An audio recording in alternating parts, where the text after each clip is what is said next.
Okay. All right. I guess we're on now.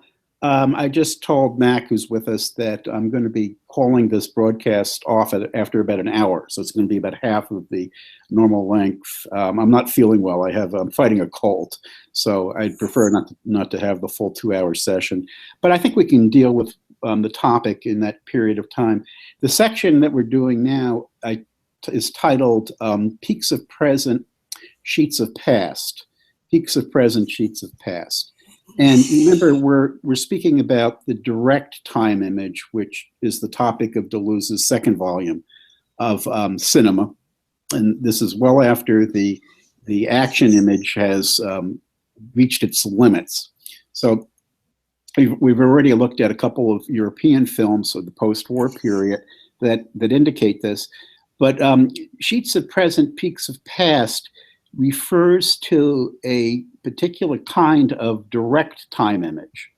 And remember, what distinguishes between the indirect and the direct time image is that the indirect time image moves through the medium of motion. It's the depiction of motion that allows us to get an image of time. And the motion of a film is classically present in the action image. A direct time image is one that presents time not apart from motion, because of course we're talking about motion pictures, but it presents time as the dominant phenomena. And the motion that occurs in the film occurs in the context of this direct presentation of time. So what does Deleuze mean by peaks of present and sheets of past? Well, sheets of past we should already be familiar with, because it's a direct description or a direct derivative of the cone image that Henri Bergson developed for the relationship between the past and the present.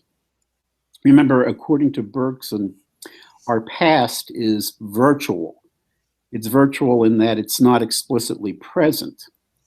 We make the past present by calling up a memory image.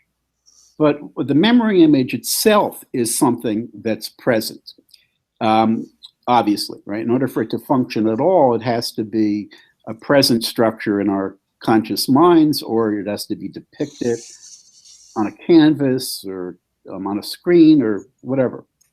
So there's a distinction that Bergson draws between the memory image and the pure past as virtual. Now, in order to call up a memory image, Bergson says, I first have to locate the object of the image in the pure past.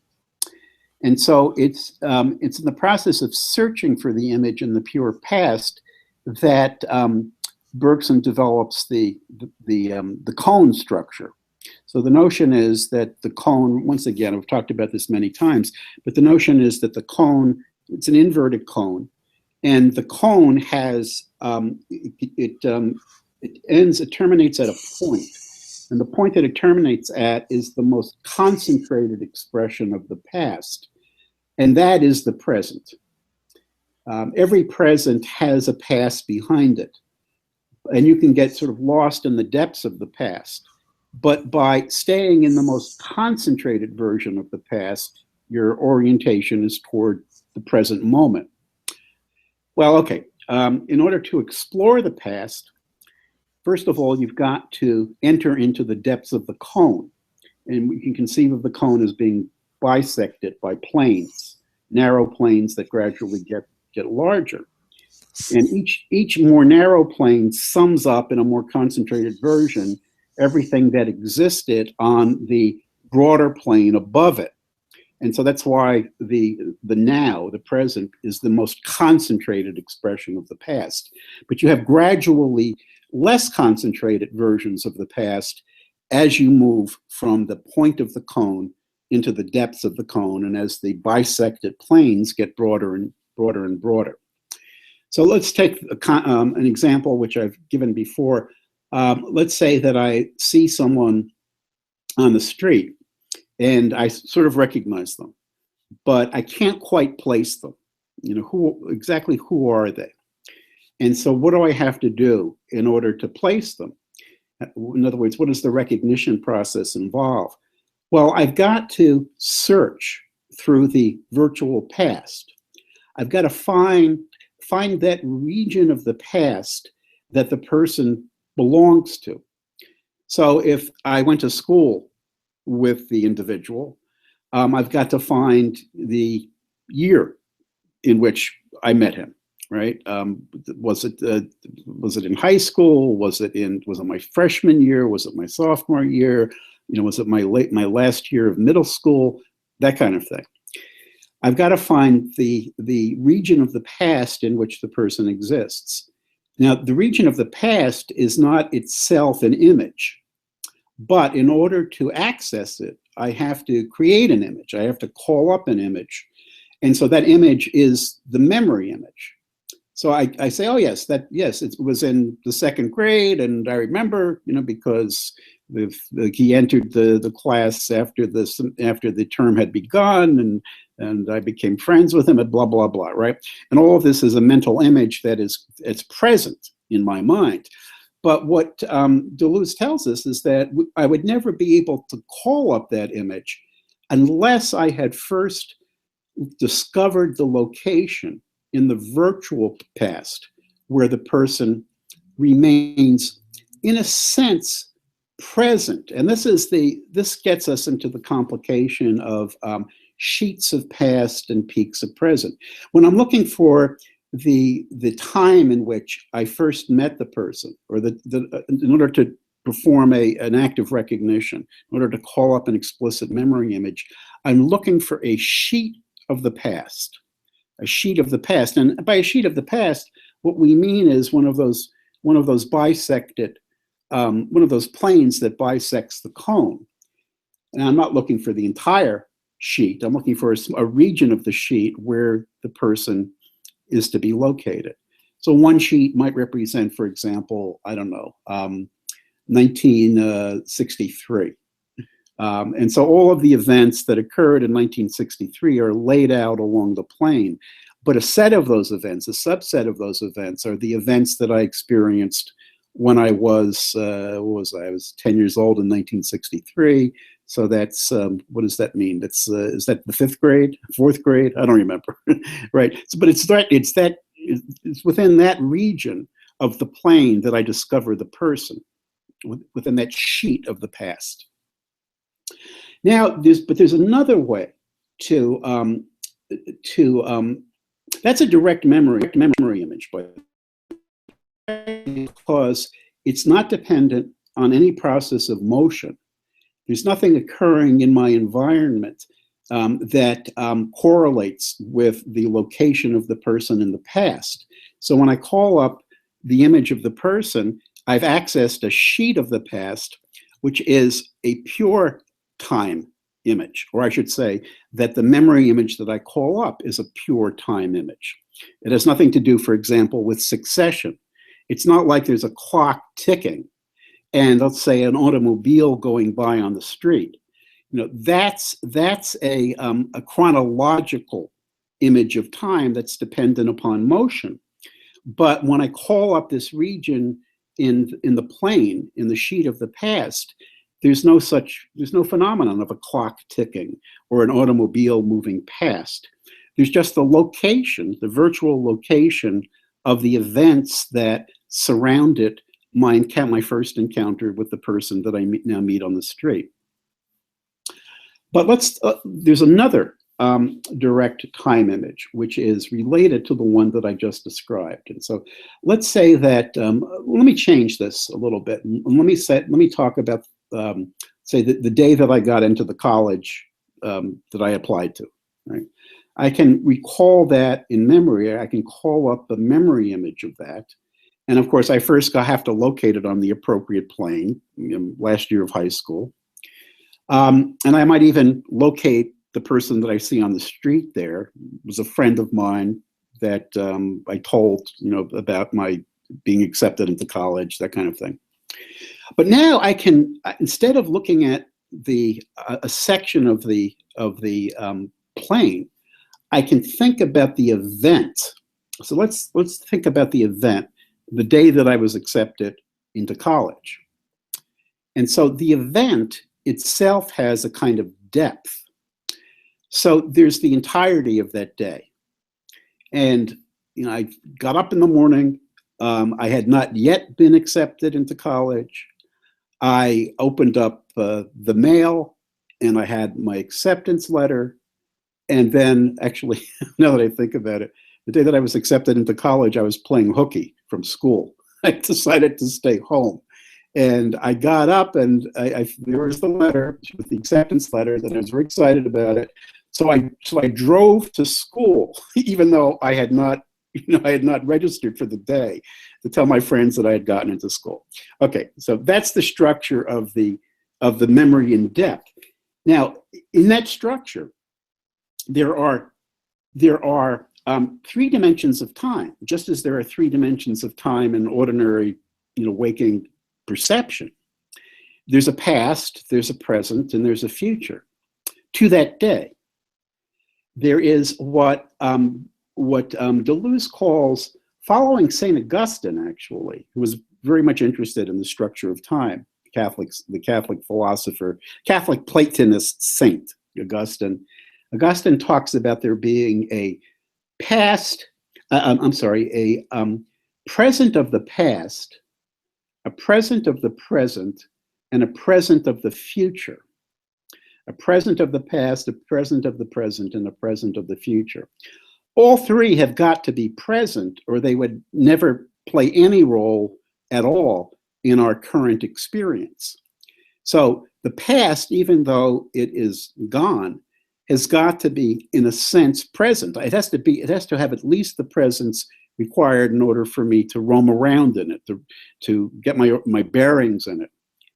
The present of the present, obviously, the present moment has got to be present, but the future has to be present too, because if there were not a present of the future, then what's coming down the line would have no significance for the present moment that I'm living through.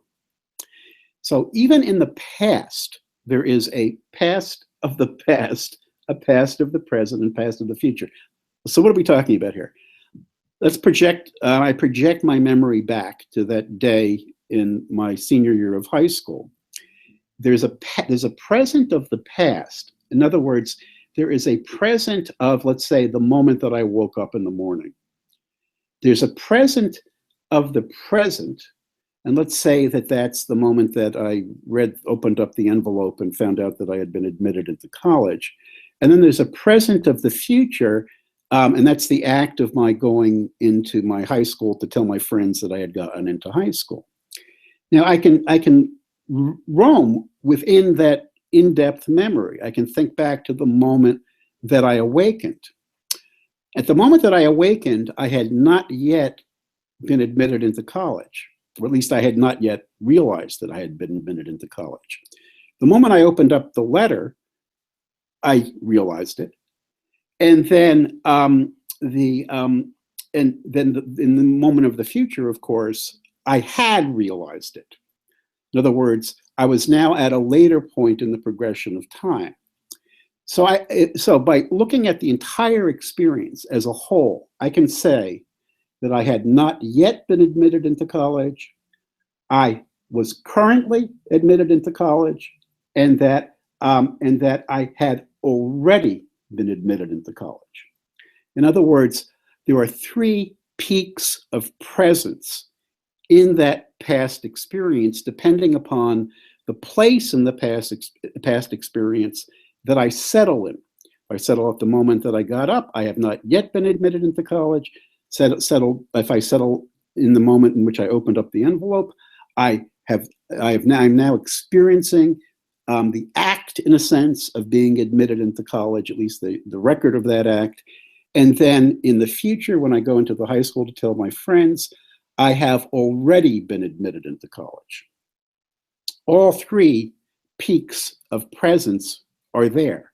And all three peaks of presence are there in any experience, any past experience that we explore in depth. So I'm not on the plane anymore.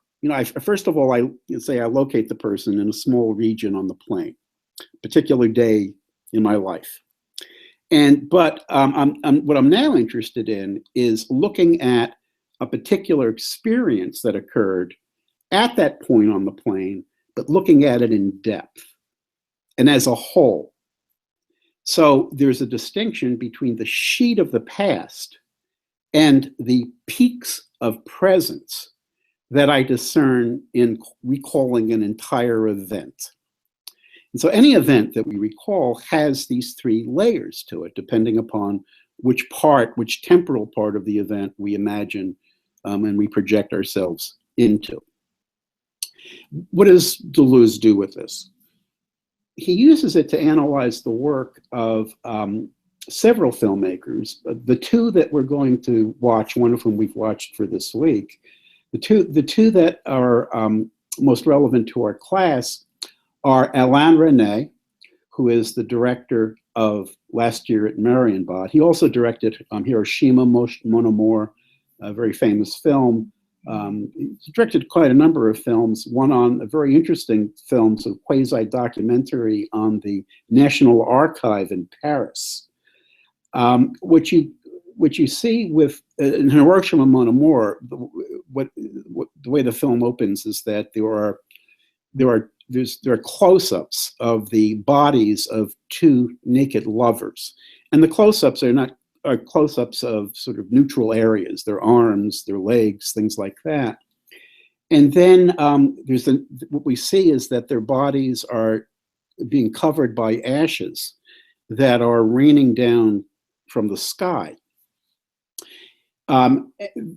When we hear the two speaking to one another. Now, I was at the museum at Hiroshima, and I saw what happened there.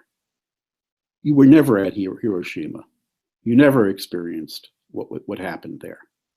The first was the woman's voice. The second is the man's voice. And it goes back and forth for a while. And then when the camera recedes and we see the two lovers, we see that the man is Japanese and the woman is European. She's French. And the film is about a brief affair between the Japanese man and the French woman. The French woman has a cone of experience behind her that involves the Second World War and occupied Paris, in which she had a love relationship with a German officer. And in the course of the film, she remembers and she recollects having her head shaved by people in the resistance when the Germans were forced out of Paris.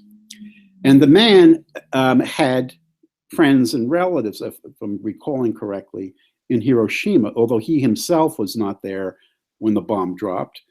It was a traumatic experience in the moment of Japan. John Kerry, the Secretary of State, just went to the Holocaust Memorial, the first time a U.S. Representative of that level has visited the memorial at Hiroshima. It looks like Obama might go as well. Of course, the ticklish thing about all of this is that the bomb that was dropped on Hiroshima and Nagasaki killed 140,000 people. And it was, by anybody's estimation, anybody's objective estimation, a war crime. Harry Truman ordered it. But the United States, of course, refuses to accept it as a war crime. And so Kerry was faced with the delicate task of having to mourn the dead at Hiroshima without accepting what Hiroshima really was from the perspective of the US's dropping of a bomb on a civilian population that destroyed 140,000 people, and also obviously created genetic damage in the succeeding generations in Hiroshima. The Japanese have been very conscious about this for quite some time. But Hiroshima, Mon Amour, Resnais' film, is about memory. It's about memory of the event, of the bombing of Hiroshima, and it's also about the memory of the expulsion of the Germans from Paris and its impact upon the woman. So there's the depiction of an affair that lasts only a couple of days, but both of these these people, the Japanese man and the European woman, bring with them their cones of memory. One involving Hiroshima, the other involving the expulsion of the Germans and the aftermath in France, and they intersect in a kind of odd way. So the other great film, in addition to Last Year at Marienbad, is also about memory, right? Which is Hiroshima, Mon Amour. The film about the French archive. Of course, what is an archive? Well, an archive is what we would now call a memory bank. Prior to the development of digital technology, and of course, we still have archives that contain actual physical documents that act as original sources for historical research or whatnot. An archive is a kind of objective memory, and you can, if you go to an archive, you can roam around, or you can roam among the sheets of the past. You can take out all documents from a certain period and look at them to locate a particular event that might be significant or whatnot. So my only point here is that Alain Resnais is interested in memory, and he's interested in the way in which we access the past. In Last Year at Marienbad, he teamed up with a novelist, Robbe-Grillet. And Robbe-Grillet was one of the pioneers in what's called the New Novel, the post-World War II novel that loosens the strictures of narrative, that abandons linear narrative. What happens in the novel is very similar to what happens in film when the action image is abandoned. So traditional narrative structures are abandoned in the New Novel. And so Resnais asked Robbe-Grillet to write the script for Last Year in Marienbad. So we have a collaboration between a great director and a great novelist. And Robbe-Grillet was well known in France at the time because his novels were very popular. He was being interviewed and that sort of thing. So, okay, what's the scenario in Last Year at Marienbad? Well, as you remember, the film opens with a very slow tracking shot. It's kind of a combination of tracking shots and pans through the corridors of an old hotel. And the hotel is, it sort of looks like, from the outside, it sort of looks like the Palace at Versailles. It's a huge building and very ornate with grounds that are populated by sculptures. But we begin inside the hotel, and there's a voiceover of a man is speaking. And what's being said is a kind of depiction of the interior of the hotel as past. How do I put this? It's not a depiction of the past of the hotel. It's a depiction of the hotel as a locus of the past. So the hotel is antique. It's a Baroque hotel. It has enormously complex metallic filigrees. It's got inlaid panels, woodwork, but the corridors are empty. The rooms are empty. And as the camera pans and moves very slowly through the corridors, what we get is this sense of extended time. And Resnais does something that we see in other directors as well, and that is, in situations which are hardly noticeable, he uses slow motion.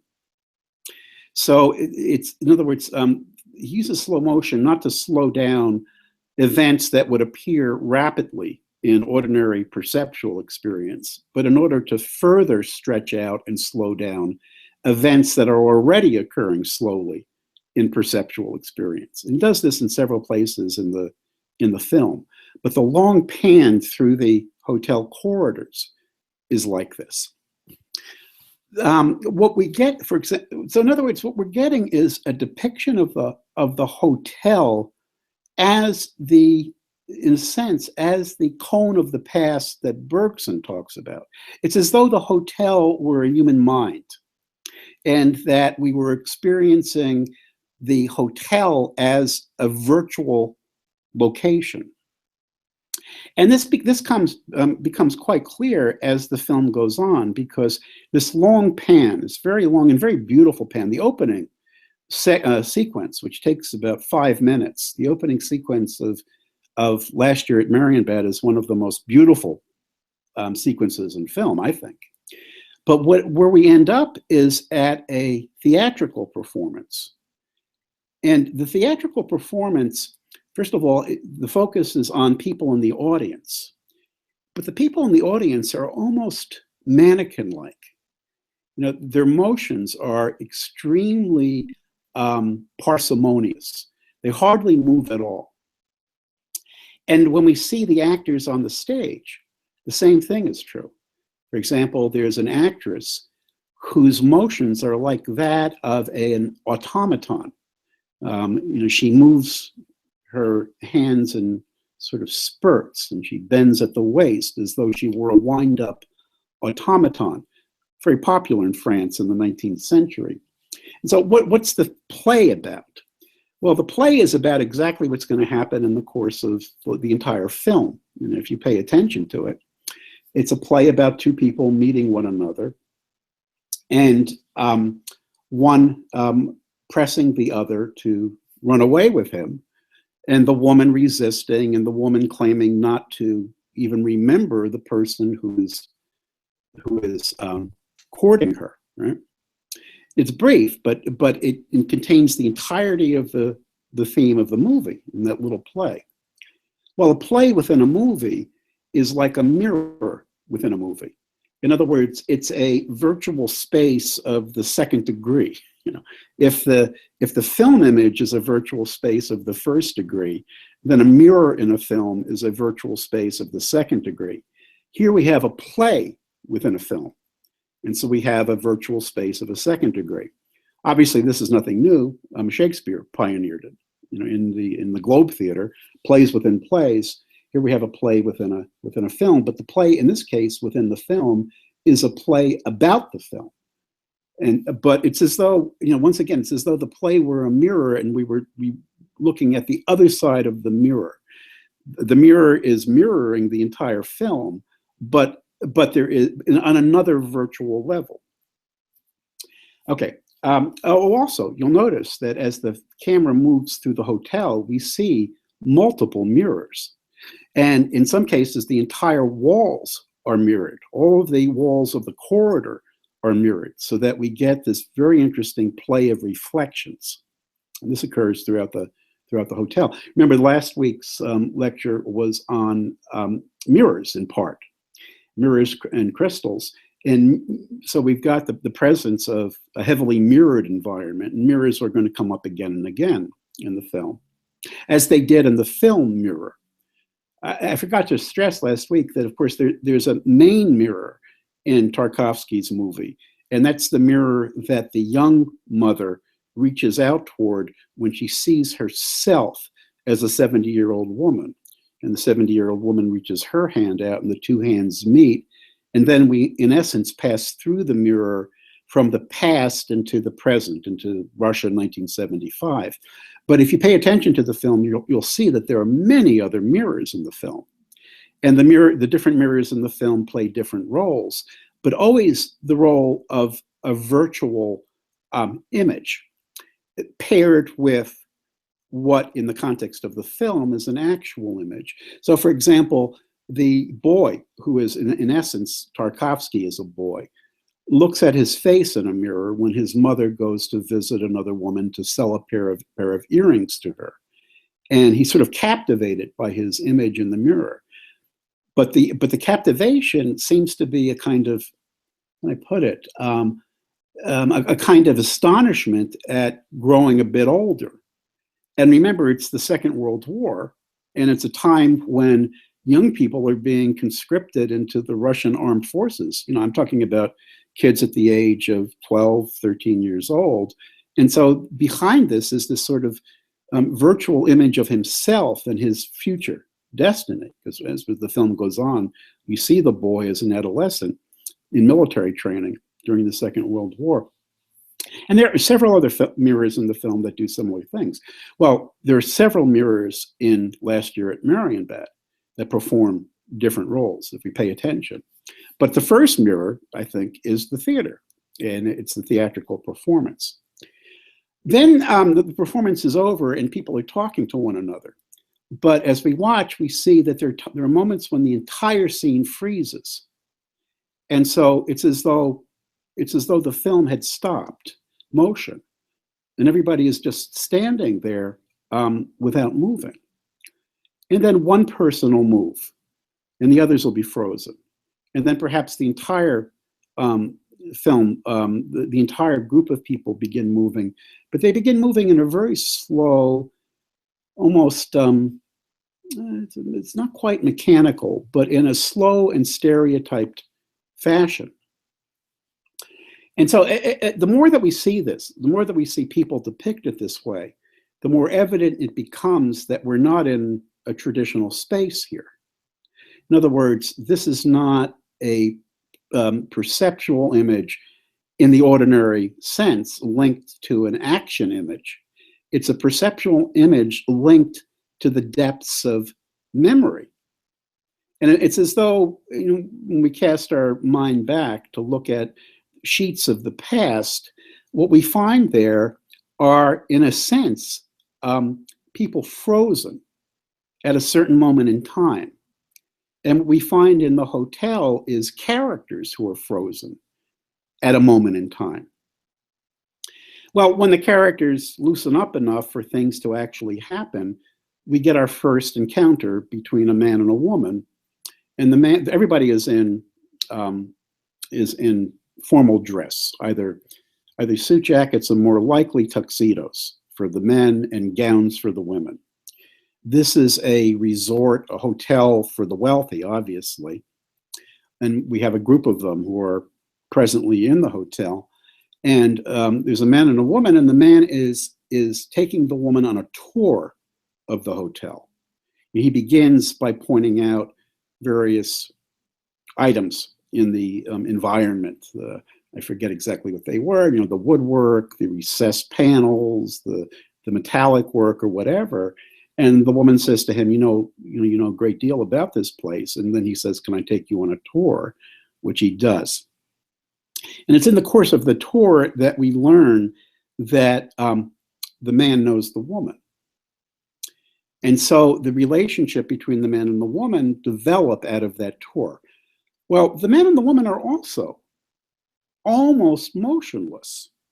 And they move, but they don't move in an ordinary way. For example, they never kiss throughout the film, even though the film is a film about seduction. The woman often puts herself in a kind of posture which she holds frozen. So later on, we'll see her seated and the man seated, and the woman sort of backs away from the man and holds the posture. It's a very unusual posture, but it's a posture that indicates fear. It indicates unwillingness to go forward. It indicates anxiety. It's very hard to describe exactly what it indicates, but she's frozen in the frame. The man also moves very slowly, and everyone in the film moves slowly. So we're not in an ordinary environment here. Okay, so what's the content of the seduction? Well, it's quite simple. The man claims that he and the woman had a near affair the previous year, not at Marienbad, but at Fredericksburg, another hotel resort, but this one in Germany.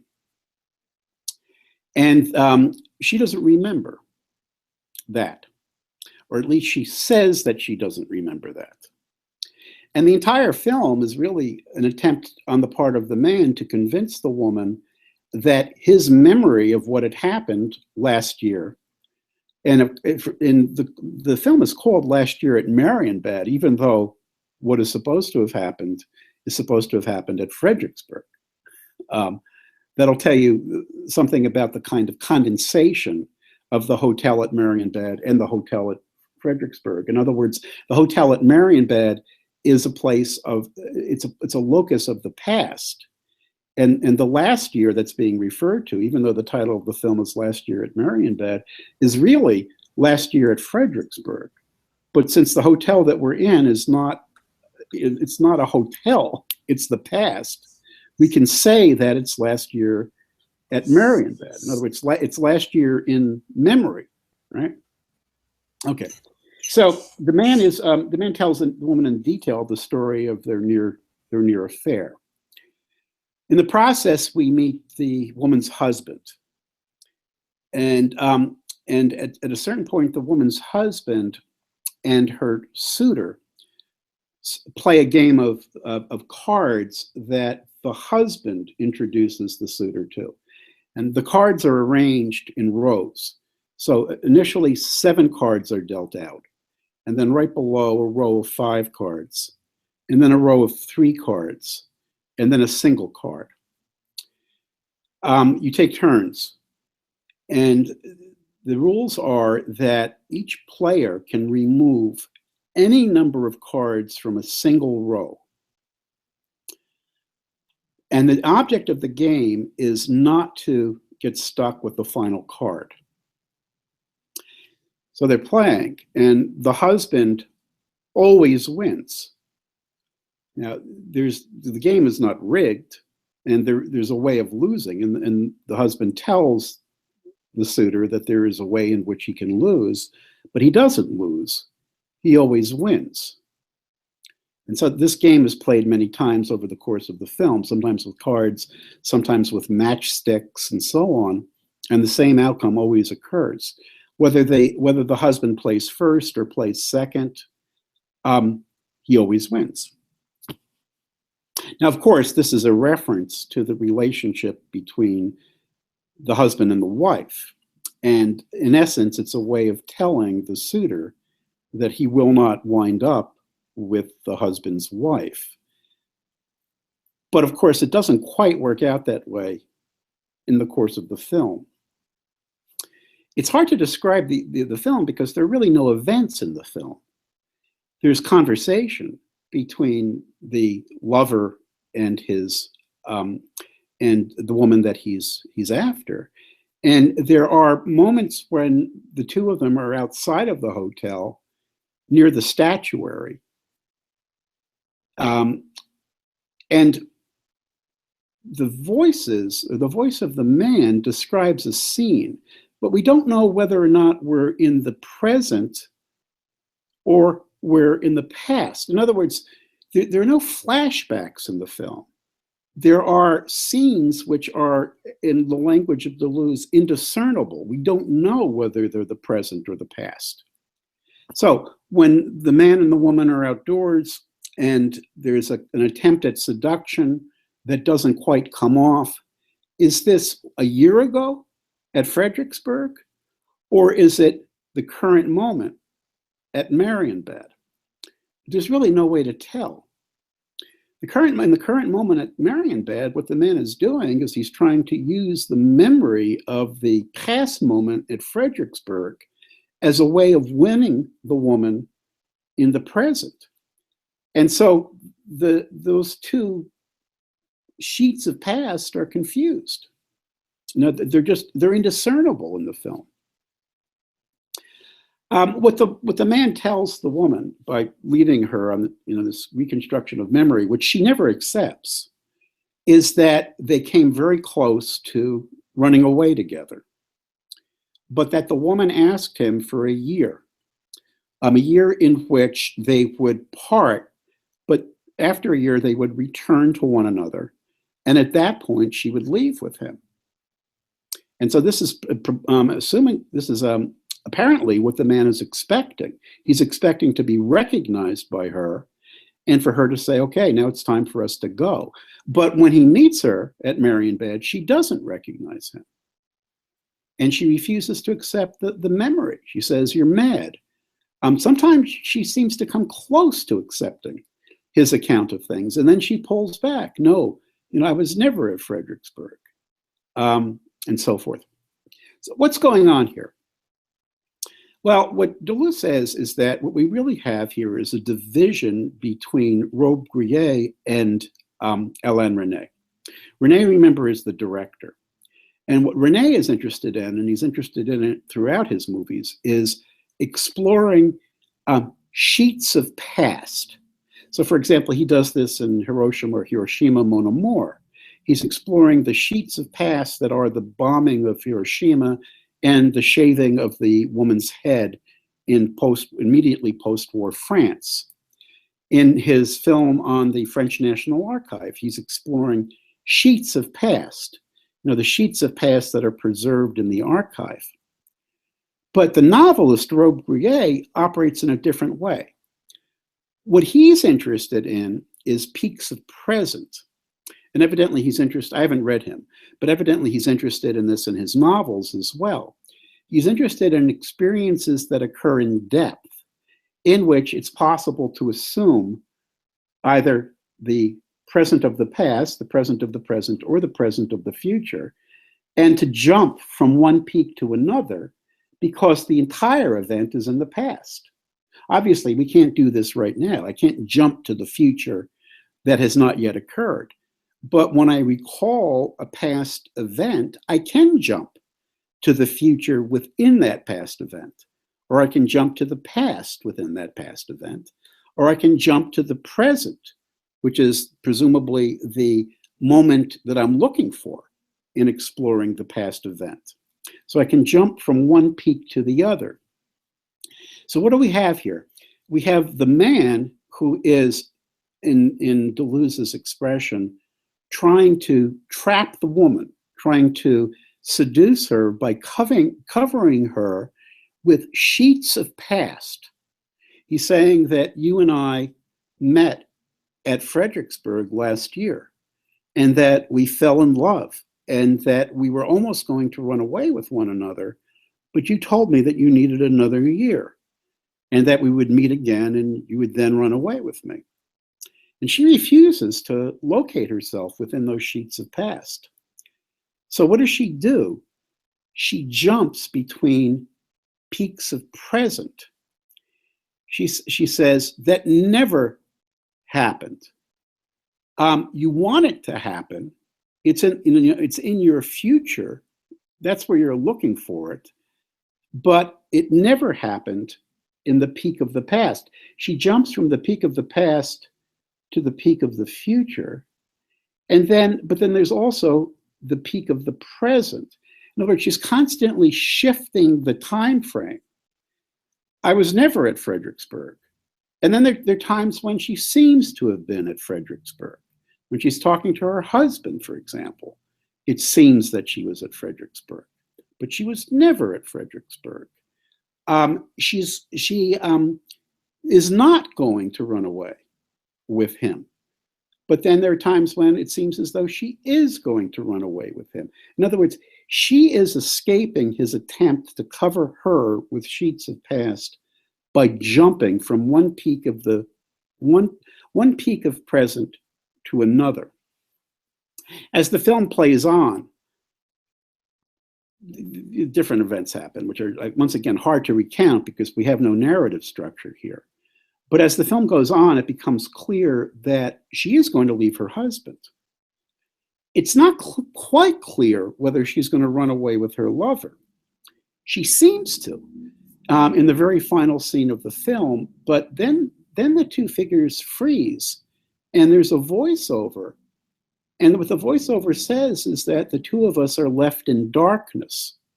So what it suggests is that the two, although they leave the hotel together, which is what he wants, that they're in some way caught frozen in a moment of time, and it's a moment of mutual alienation. They're not hooking up with one another. They're frozen apart. And so, okay, so now if you've seen the, for example, the promo for this film, it's very interesting because the French had, the producer had to try to sell it. And so how did they sell it? They sold it through a promo which sort of portrays it as a very unusual film, but an unusual film of a recognizable kind. It's up to the audience to decide what happened last year at Marienbad, is what the voiceover tells us in the promo. And the events are shown to almost to give you the impression that these are sort of ordinary narrative events, but we just don't know, whose version of them is correct. And therefore, it's a unique film because the audience must decide which version of them is correct. But that's not what happens in the film at all. The film is not a narrative film. And it's not up to the audience to decide. It's that there's no decision. There's no decision because there are two radically different approaches to time, both of which are direct time images, but neither of which are compossible or compatible with the other. And so there's no reconstruction of what happens at last year at Marienbad that will make narrative sense of a film that's not a narration to begin with. And so I can't imagine what people who saw the promo in France and who went out to see the movie, what was going through their minds, because it's a very different movie than the promo leads them to expect. And so what do we have? What we've got is another masterpiece of post-war modernist cinema, right? It's a cinema that breaks with the action image. It's a cinema that breaks with the indirect time image.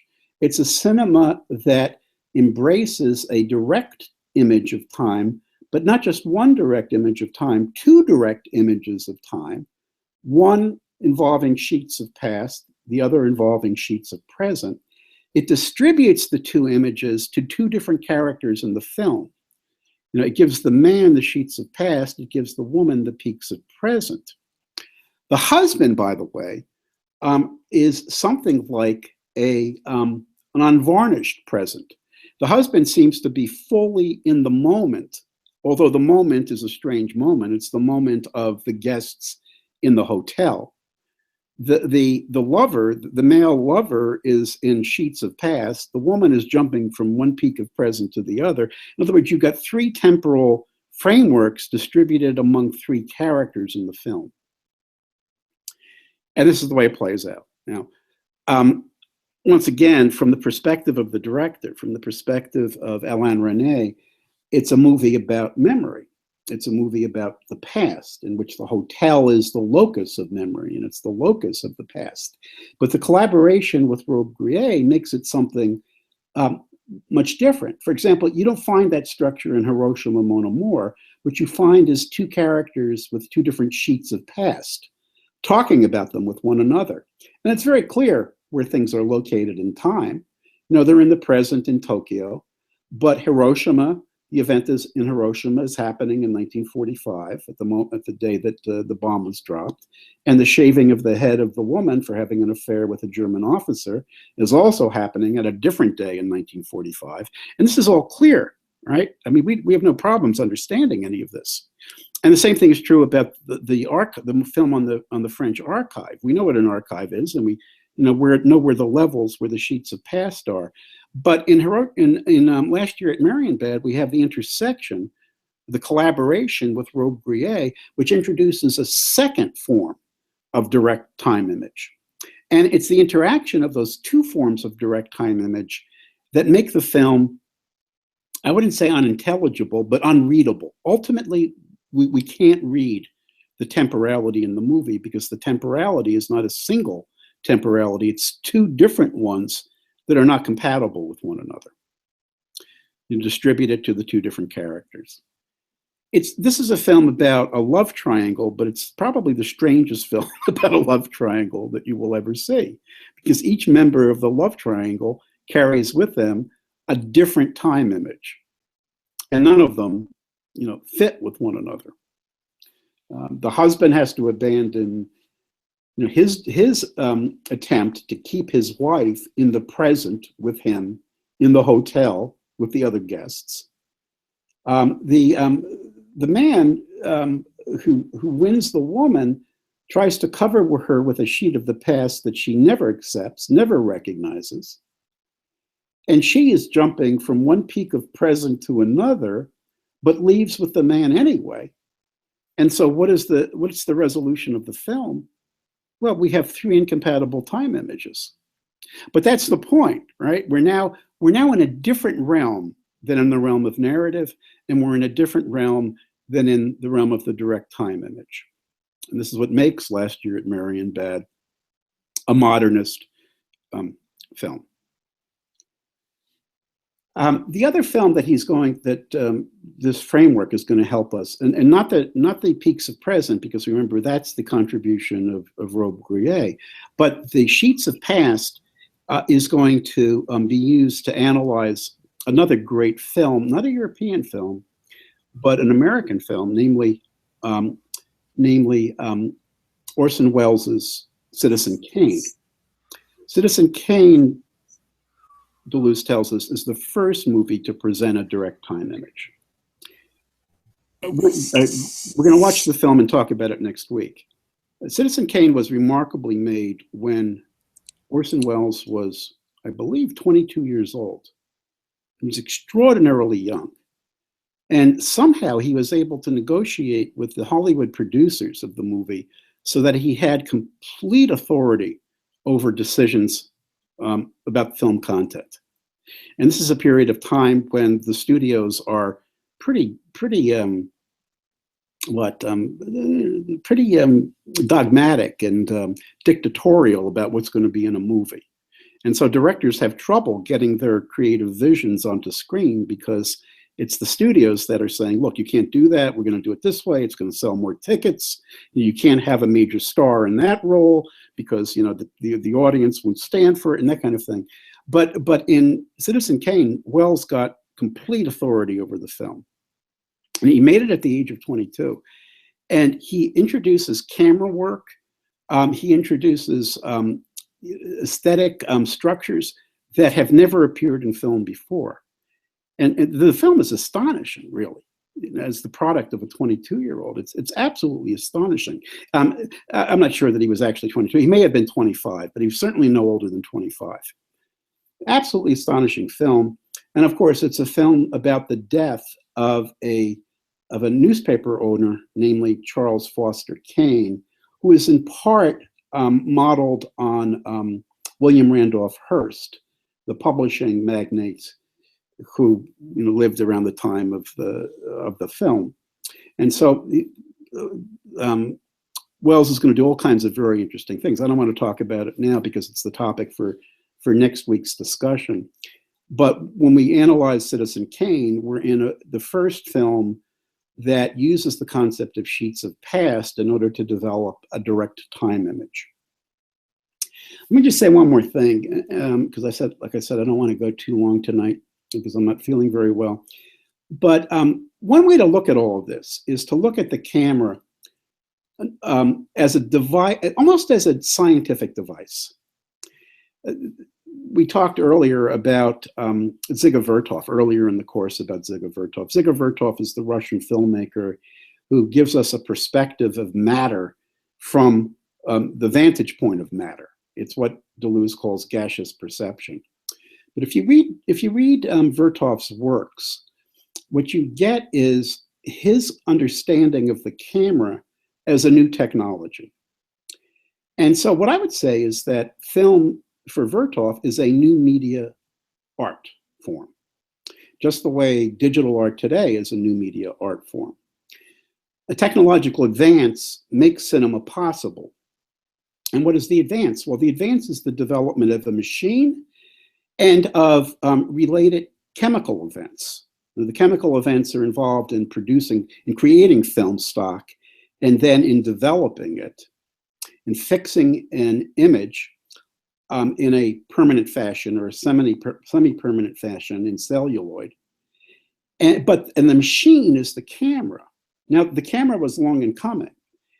We have, in some ways, you can trace it all the way back to ancient Greece, but it's certainly present in the Renaissance in the form of the camera obscura, which is used as a device for for recording perspective and for helping artists visualize perspective.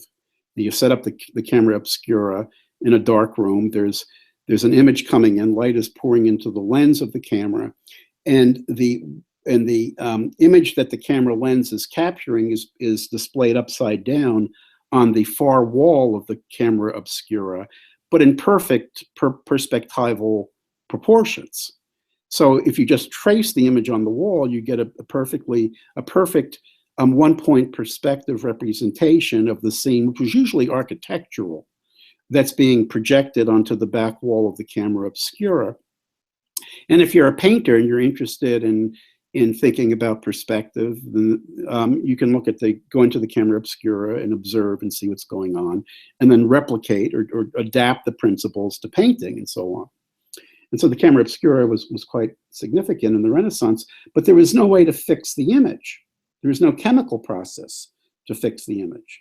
It was only with industrialization that the chemical industry developed, and that the process of fixing the image became possible. And so it's at that point that photography becomes possible. And then in the motion camera, of course, there's additional advances that are present in the machine. Sprockets are developed that allow the celluloid strip to move through the camera at a constant rate. A motor mechanism has to be developed. The lens has got to have a shutter, because if you simply film a motion image without a shutter, you don't get motion.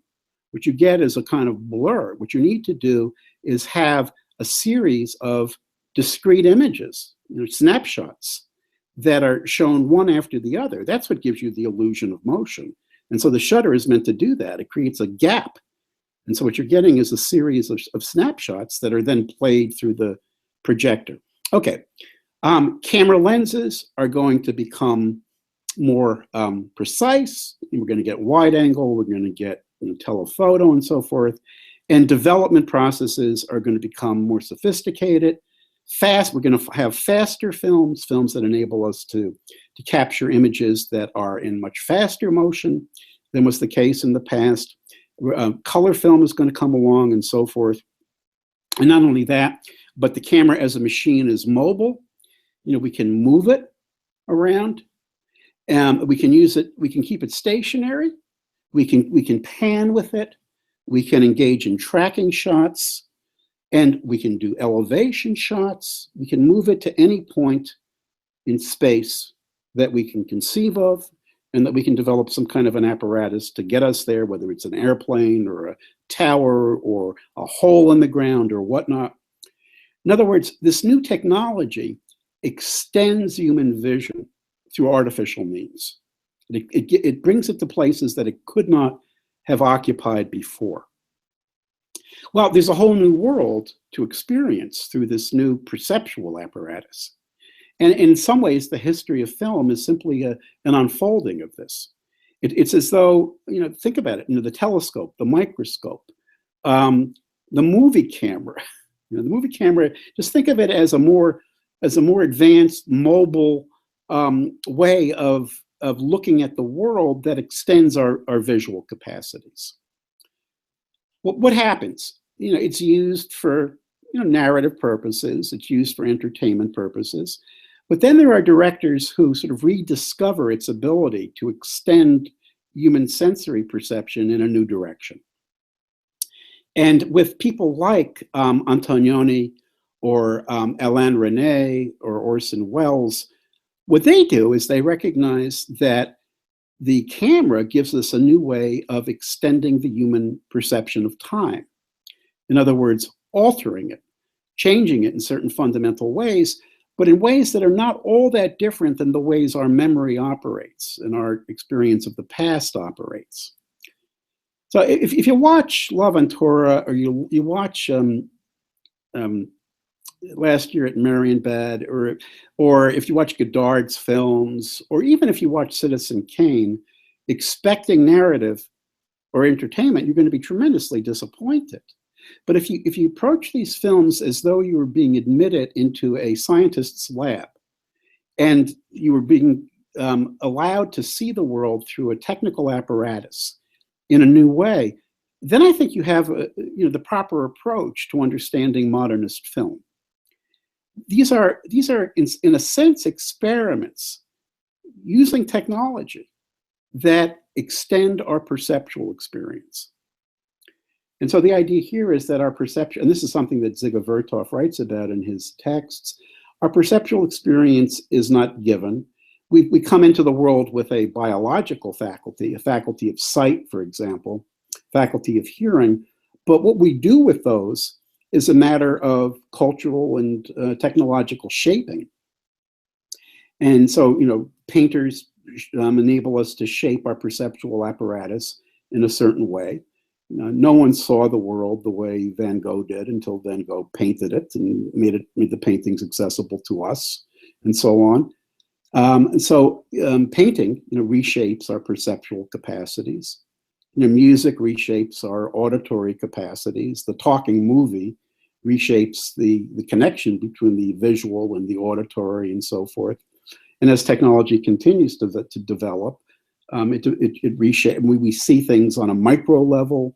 We're able to go under water. We're able to go into space. I mean, think about the Hubble photographs. We're able to look back to the moment, almost until the moment of so-called creation. We're able to look back into just a few hundred thousand years. A few 100 million years after the Big Bang.